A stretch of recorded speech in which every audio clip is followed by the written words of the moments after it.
Let's start with War Selection.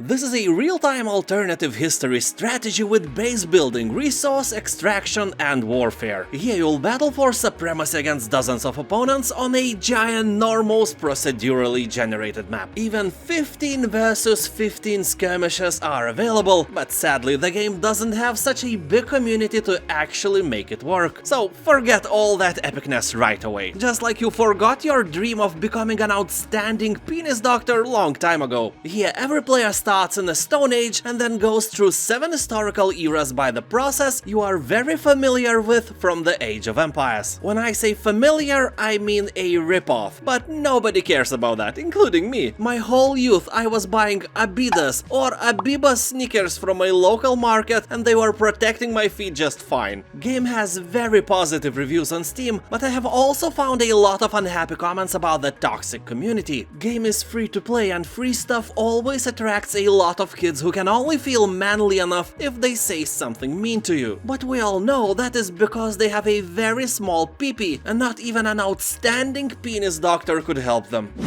Armies of Exigo. Game looks and plays just like if Age of Empires and Warcraft had a baby, and this crossbreed is not an ugly one, like an example when you crossbreed vodka with Coca-Cola or potato salad with pineapple. Blasphemy! No, it feels right, looks really beautiful and it's fun to play. Yeah, you can control up to 200 units at one time, so it's absolutely okay if you lose 1 or 2 of them. Game also has nice differences from Blizzard games. Most of the maps have subterranean level that gives more 3D feeling to the game. Also, you can use automatic unit formations, where, in example, archers walk behind melee units and doesn't die instantly because you were eating your daily dose of marinated herring and had no spare hands to save them at the time. Empire Earth 2. You may ask why I put Empire Earth 2 here instead of that third part with amazing graphics. You know, that is because you don't want to play the game which has a Metacritic user score of 3, yes, out of 10. I never heard of anything so low. Even your sister can score better. So I'm recommending you to try Empire Earth 2 Gold Edition, which also includes expansion The Art of Supremacy. Here you will take part in the greatest battles in history of mankind. Civil War, World War, and war between Epic Games and Apple App Store. The latter might not be in the game, but there you will feel no lack of wars, I promise you that. Age of Mythology Extended Edition. Ensemble Studios, who created Age of Empires, made a spin-off series based on mythological beliefs. Game takes place in a lost land of Atlantis and focuses on famous Nordic, Egyptian and Greek legends. Although when speaking about Atlantis, I wish they had a race of these implemented in the game. I believe among your people it is customary to shake hands.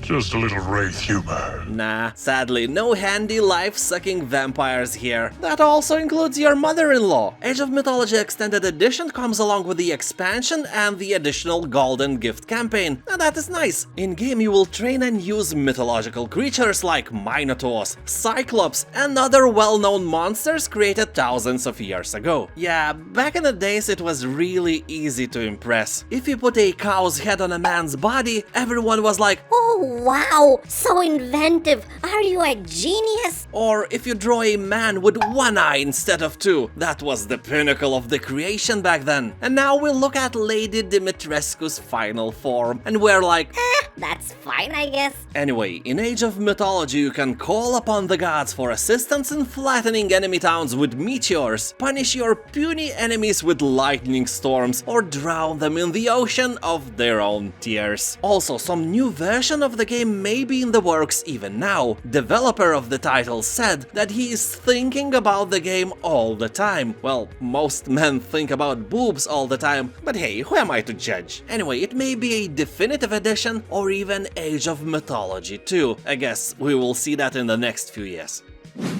Rise of Nations Extended Edition.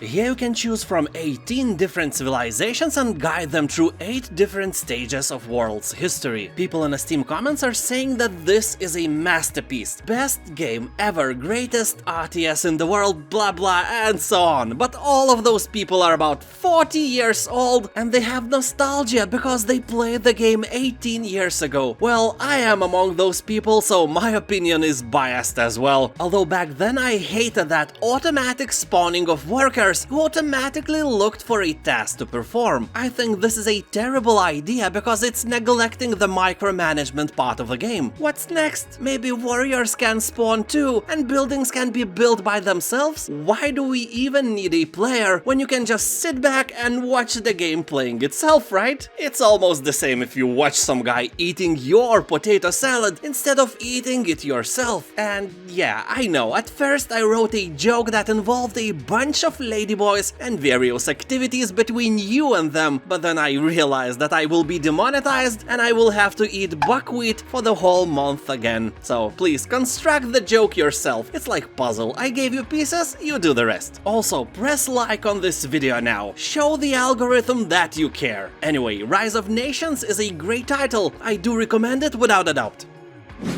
Becastled. When I played the game, I was really impressed by the graphics, mechanics, and the lightness of gameplay in general. And I do not mean the storage space it takes, which is also ridiculous for a modern game. 1 GB of free space, that's all it takes to squeeze Becastle to your hard drive. I literally didn't expect it to be so tiny. That's what she said. Yeah, this is a game that doesn't contain any additional stuff that distracts you from the gameplay itself. Many developers forget the main thing of gaming: keep it simple, keep it fun. Nowadays you often install the game and there's a ton of stuff thrown to your face at once and you have to play an hour-long tutorial to understand at least something, but not in Becastled. This is simple, nice and beautiful title. Cossacks Free.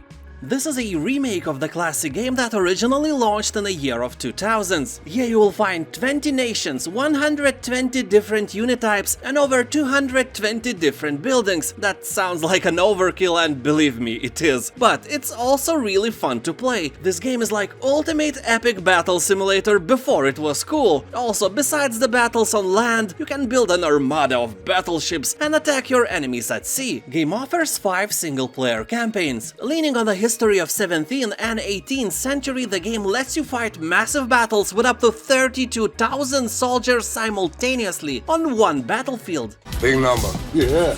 Be sure that you have that NASA supercomputer for that.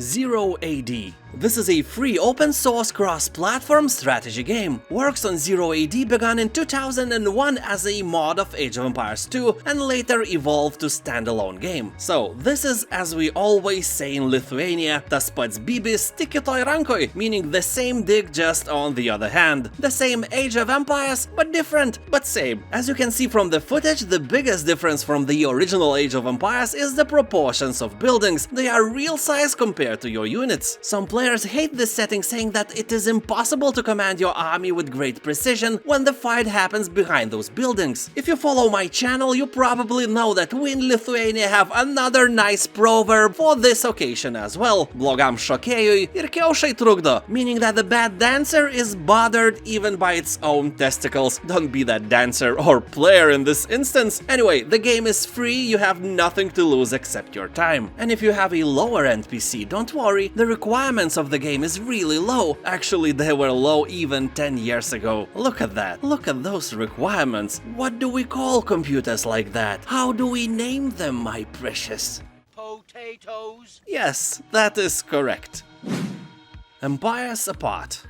After a few hours of playtime, I am quite impressed with this free-to-play RTS. Well, to be fair, it's not entirely free. You can play as Byzantines, but if you want to play with other nations, you have to buy them for $5 each. But hey, it costs $0 to try it in almost full glory, and nobody's forcing your hand to buy anything you don't want. Well, of course, not everything that is free is good for you. Like, you know, if a drug dealer offers you for free a sandwich with pineapple, just go and find yourself another dealer, jeez. But Empires Apart in fact feels like a sequel Age of Empires 2 never had. Though I was never a fan of graphics like that, but there I can't say a bad word about the looks of this game. It definitely looks better than I do, so who am I to judge? This is a classic game with all the benefits of our modern gaming culture. In example, here you will find a ladder system similar to the one we saw in Blizzard games.